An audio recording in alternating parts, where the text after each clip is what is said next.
Jadi kalau kita berbicara dengan desain logo harus ada mock-up-nya. Mock-up aja Pak ya, mock-up aja. Jadi kalau Kira saya- dari make up tadi Pak. Bukan. Kira dari Make up beda lagi ya. Beda.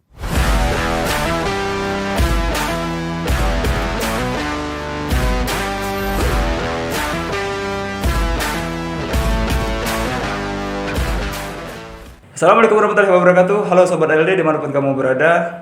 Seperti biasanya di weekend IC Innovation Center mengundang para narasumber yang kece, yang keren. Di sebelah saya sudah hadir Bapak Koordinator Program Studi Sistem Informasi, Bapak Junius FWD Eskom Mkom. Selamat datang Pak. Selamat datang Bapak Rio. Sehat, Pak, ya? Alhamdulillah sehat Pak. Agak kebukan Pak ya? Ya seperti biasa Pak, karena asupan gizinya lumayan bagus jadi mungkin ada agak Keren. Oh. Pak Junius, ya itu kemarin Pak susah sekali Pak dihubungi lewat sekretarisnya kemarin kan 2 tahun yang lewat kita podcast Pak kemarin. Jadi mau bersama Pak susah sekali Pak Junius diundang.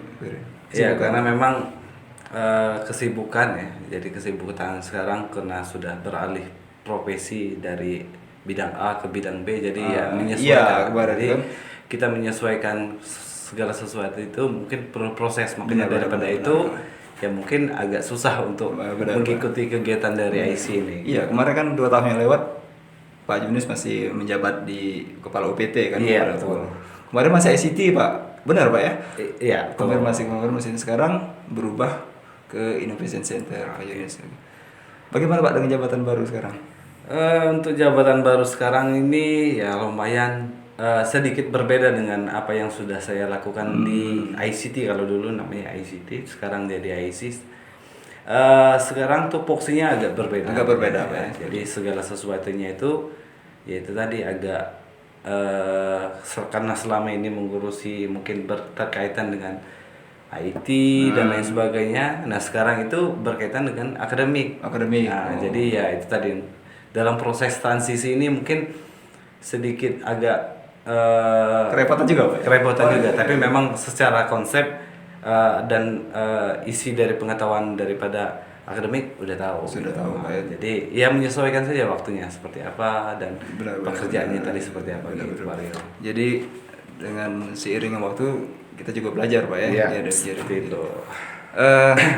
Jadi Pak kembali ke latar ini bisa seperti podcast kan.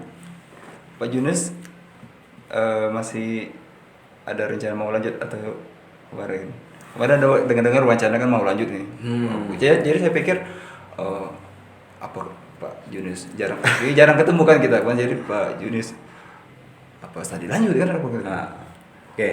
Jadi memang terkait dengan studi lanjut ya memang sempat ditawarkan kemarin sama seperti Pak Medi ya. Nah, jadi memang terkait dengan wacana untuk studi lanjut memang kampus Lembah Dempo sendiri itu menawarkan kepada yang bersangkutan ya, terutama saya dengan Pak Medi itu untuk melakukan studi lanjut. Tapi memang untuk saat ini karena memang ada transisi perubahan daripada ITB ke Unilet. Iya, Unilet, makanya kita pending dulu untuk itu, selesaikan dulu untuk Step-step kegiatan. lah ya. Iya, step by step. Step Mungkin by step. nantilah kalau memang waktu rezeki dan kesempatan itu ada, why not gitu kan. Ada rencana konsentrasinya nanti Pak? Kalau konsentrasi masih berkaitan dengan ilmu komputer ya, komputer, jadi ya biar linear antara dari S1 S2 S1, dan S3. sampai Kepala seterusnya gitu ya. Kepala tenggelaman ya. Iya, sebenarnya. Ya. Kalau hobi masih yang lama Pak? Kemarin kan 2 tahun lewat sempat ngobrol sama Pak Junius. Pak Junius masih goes kan, Iya. hobi goes. Saya sering lihat di medsos kan, udah jarang nih kan. Apa Ya tuh hobi sekarang itu kalau berkaitan dengan kegiatan akhir weekend biasanya gitu ya. Biasanya kalau berkaitan dengan hobi ini kalau saya itu di akhir weekend, entah itu Sabtu atau Minggu. Jadi kalau selama ini ya mungkin teman-teman sudah tahu ya mungkin kesibukannya ya itu tadi bersepeda ya, bersepeda santai entah itu di mana gitu ya. Untuk sekarang ini ya mungkin kalau untuk berkaitan dengan sepeda itu sudah vakum. Ya makanya badannya sekarang ini agak berisi ya. Mereka sudah dikumpulkan. Kemarin kan sempat ngobrol sama Pak Epriansa juga kan. Nah, ngobrol kemarin sempat sudah hobi nembak kan? Apa kemarin beliau juga kan sounding oleh beliau. Nah, hobi nembak juga sekarang Pak. Itu apa memang lihat apa memang sudah ada komunitas apa tuh? Gimana itu Pak? Jadi pada dasarnya saya itu tertarik dengan apa teman-teman di Alam, luar kota ya. oh, Jadi luar ada kota. teman-teman sepeda kemarin itu hobinya main ya kayak main anak-anak ya. Kayak olahraga Setelah- es krim es krim ya. Jadi teman di Palembang itu mainnya ya selampang gitu. Jadi coba mengikuti alur. Ternyata memang dari fashionnya teman-teman di Lembah Dimpo ada juga yang suka. Jadi ya kenapa tidak kita buat sebuah komunitas untuk penghobi aja sih, sekedar untuk hunting gitu kan. Benar. Kemarin kan saya awal gabung dulu belum Unilat kan, belum masih STIE. Sempat ada komunitas LDBC namanya Pak. Nah, sekarang apa memang mau dibuat komunitas lagi enggak itu? Menyesuaikan sih, tergantung dengan teman-teman juga. Tapi sejauh ini kita hanya sekedar untuk hiburan aja. Jadi mengisi waktu luang, menghabiskan penat gitu ya. Jadi tiap minggu biasanya ada kegiatan ya. Biasanya sama keluarga Pak ya. Iya. Alhamdulillah.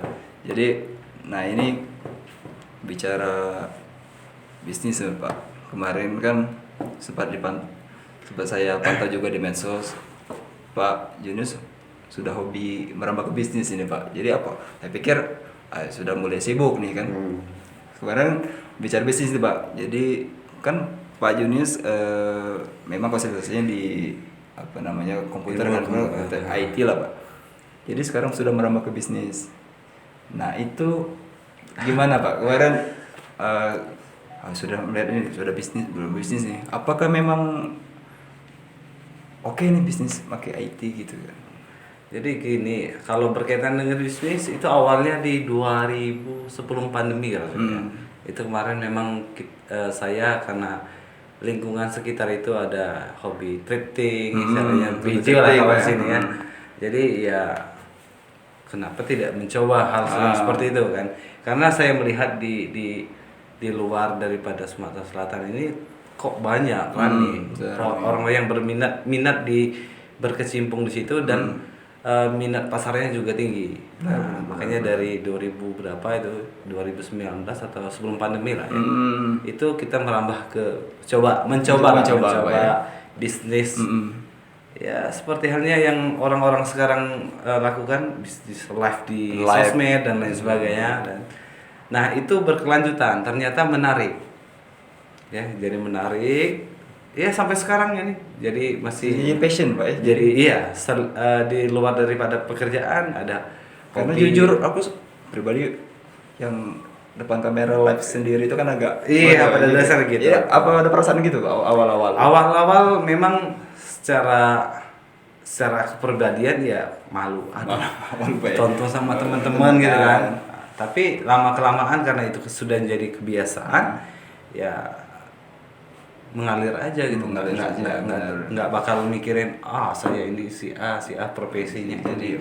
Tapi kalau mau mikirkan kita saya ini profesinya ini ujung-ujung nggak bakal jadi. Jadi sempat ngobrol sama kemarin mahasiswa, memang awal mereka itu hambatan mereka itu di gengsi Pak. Iya. Jadi memang sependapat Pak, jadi memang gengsi itu memang harus habiskan istilahnya. Iya, karena memang kalau kita berkaitan dengan gengsi atau berpikirnya agak sedikit ya sempit, ya jadinya nggak bakal memproses apa yang kita inginkan gitu. Jadi banyaklah mikir ini gini. Jadi menurut Pak Yunus apa sih yang menurut Pak Yunus untuk langkah awal mahasiswa, walaupun basicnya bukan ekonomi kan ataupun wirausaha, apa sih yang langkah awal untuk mahasiswa? Coba-coba apa gimana tuh? Oke, kalau karena kan bicara isu nih Pak, maaf. Kemarin TikTok Shop di cut. Itu. Jadi kan mungkin teman-teman yang sudah aktif di TikTok Shop mungkin secara ininya sudah dipangkas kan. Nah, sekarang kemarin Rio lihat Pak Yunus aktif di Facebook, live Facebook. Nah ini mungkin ada solusi lain atau alternatif lain untuk mahasiswa yang boleh dicoba atau gimana Pak? Jadi gini, kalau saya sih kita berwirausaha menjadi wirausaha itu kalau bisa sesuaikan dengan fashion kita. Fashion, Pak, ya. Atau jadikan hobi dijadikan sebuah ladang usaha. Ladang usaha. Nah, itu lebih bagus. Jadi kalau seperti halnya kalau dulu saya sempat dari 2011 sampai 2022 itu main sepeda. Lama itu ya. Jadi itu jadikan ladang usaha bagi saya. Jadi di akhir weekend biasanya orang dari Pulau Sumatera, benar, dari Jawa itu kan perlu guide tuh. Benar. Dari hobi jadi menghasilkan sesuatu. Itu. Jadi cuan juga. Jadi Pak, cuan ya. juga. Jadi Nah, cuan. sama seperti halnya mahasiswa. Jadi bagi adik-adik mahasiswa yang memang hobi pengen jadi wirausaha ya kalian tentukan dulu fashion kalian itu di mana gitu. Walaupun dia bukan di IT Pak ya. Belum di IT atau tidak di IT. Ya mungkin fashionnya mungkin di mungkin make up atau yang lain sebagainya. Ya jadikan itu sesuatu yang menghasilkan. Benar, ya bagaimana prosesnya itu nanti kita lihat lagi. Konsepnya mau seperti apa gitu. Jadi Kalau seperti itu. kemasan, nah ini Sobat LD juga perlu tahu, beliau ini guru saya juga, guru multimedia gitu. Jadi saya juga belajar sama beliau. Ini kaitan dengan multimedia juga Pak. Jadi kan kalau kita bicara bisnis, kalau kemasannya tidak menarik itu kan orang lihatnya bosan kan Pak. Betul. Ya, mungkin dari sudut pandang sistem informasi atau kemasan multimedia itu bagaimana Pak? Ya sebenarnya berdasarkan dari apa yang dikaitkan dengan multimedia tadi, yaitu tadi multimedia itu kaitannya ada di baik itu gambar, suara, kemudian ada hal-hal yang lain terkait dengan multimedia. Jadi kalau kita masukkan antara multimedia dengan bisnis, yaitu tadi harus ada keilmuannya, konsepnya tadi. Jadi segala sesuatu itu harus dikonsep dari dulu biar nanti outputnya juga bagus gitu kan. Sama seperti hal yang Bapak Rio bicarakan tadi, packaging kalau kita bicara packagingnya ya. Packaging Jadi itu tadi kalau memang kita pengen membuat sebuah kemasan yang menarik, ya kita harus tahu apa yang kira-kira yang dapat ditonjolkan dari produk kita. Produk kita ini gimana sih gitu. Contoh ya mungkin alat-alat outdoor gitu ya. Ya mungkin apa sih yang menjadi packaging menariknya sehingga orang itu tertarik. Gitu. Pelanggan atau iya.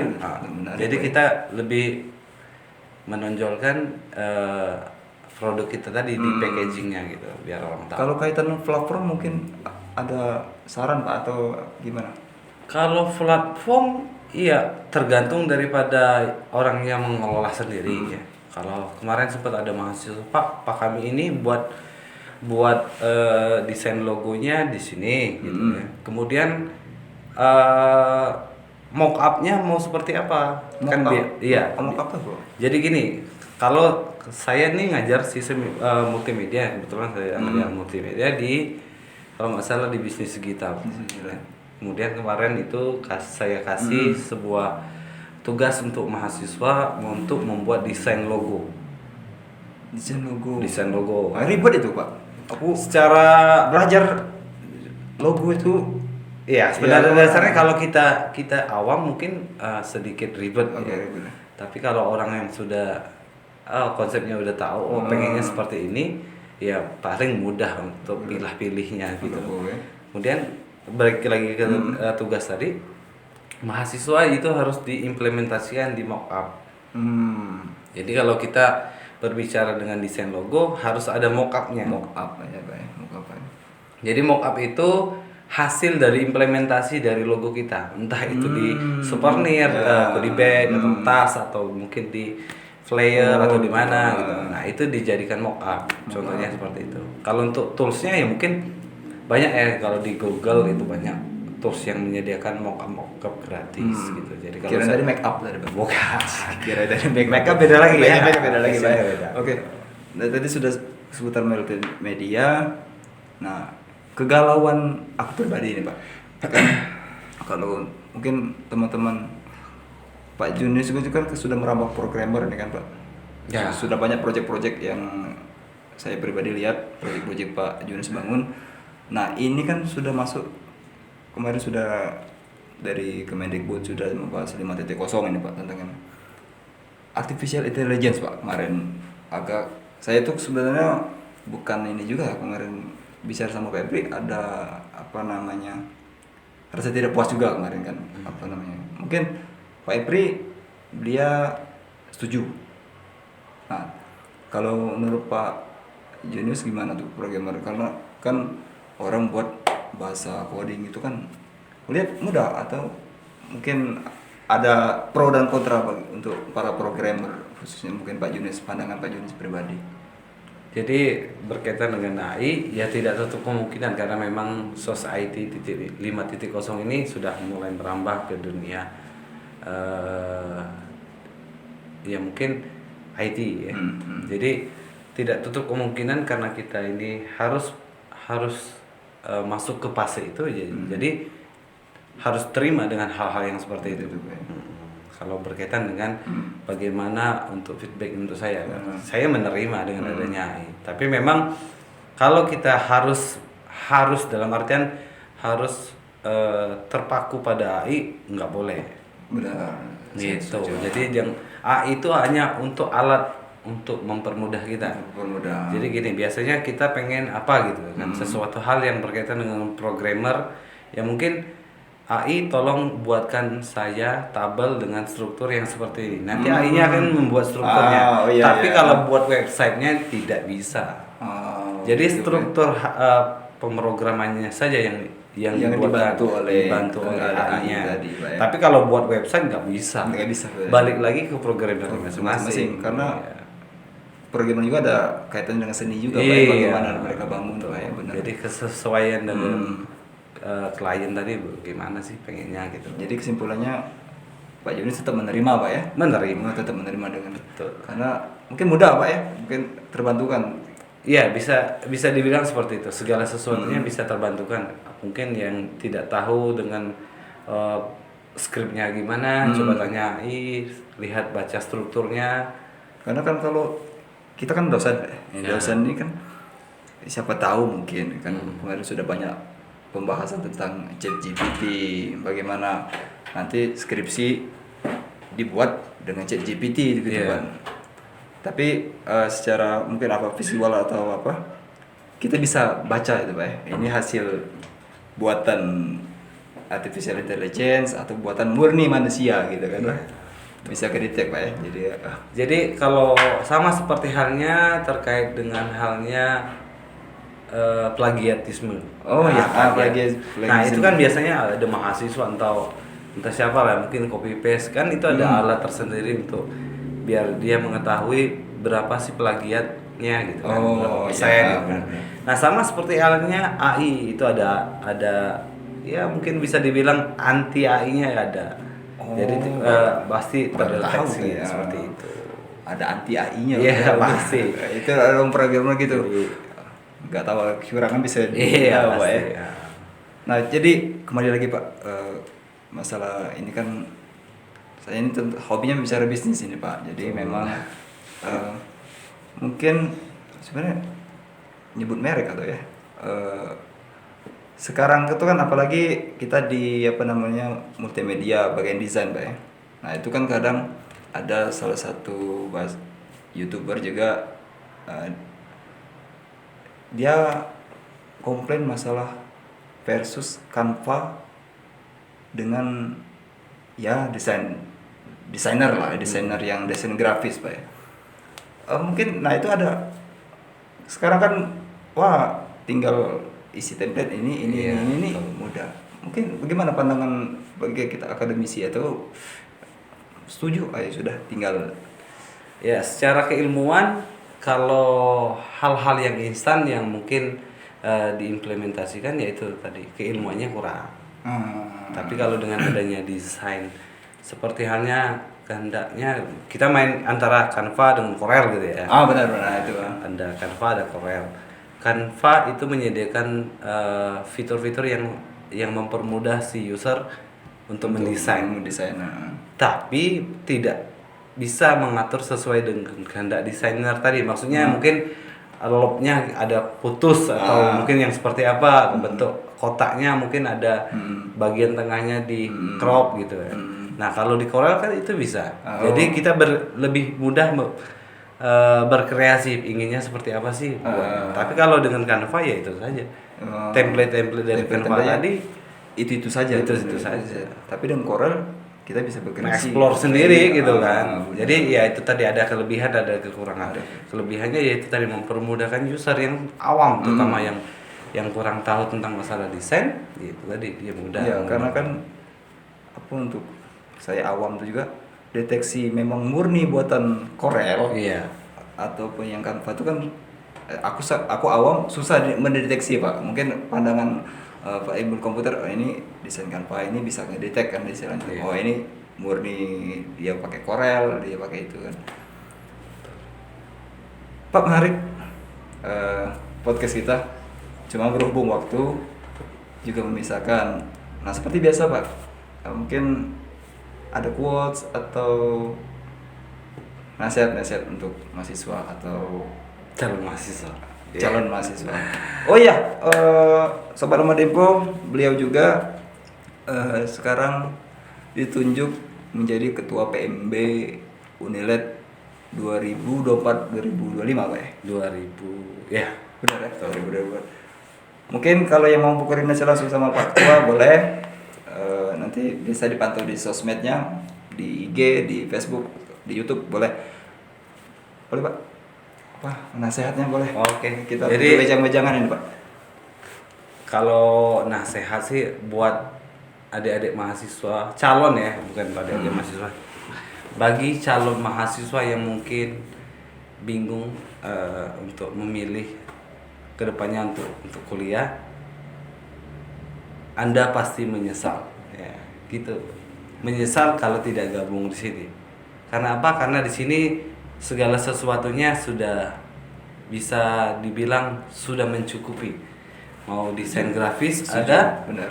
Mau jadi bisnismen terkait dengan bisnis digital ada, mau jadi akuntansi ada, mau menjadi analisis ada, atau mungkin bisa menjadi seorang ahli di bidang rekayasa perangkat lunak itu ada, yang menjadi orang yang bisa memanage segala sesuatunya dengan manajemen, semuanya ada. Keren. Jadi buat calon atau calon mahasiswa di luar sana, kalian menyesal kalau tidak memilih Lembah Dempo. Jadi harapan saya sih kalian bisa bergabung menjadi keluarga daripada Universitas Lembah Dempo. Ada seseorang yang mungkin kemarin itu sempat saya lihat di sosial media ya.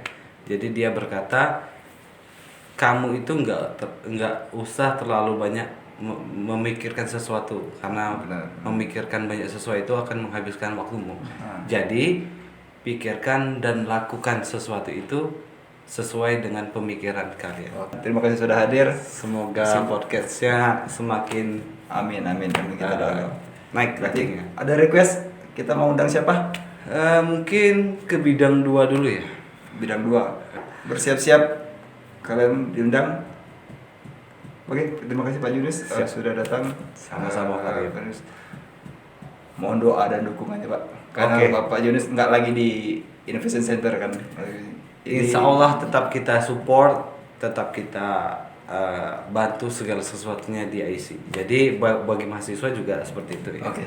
Saya Aryo, juga Pak Yunus, pamit undur diri. Wassalamualaikum warahmatullahi wabarakatuh.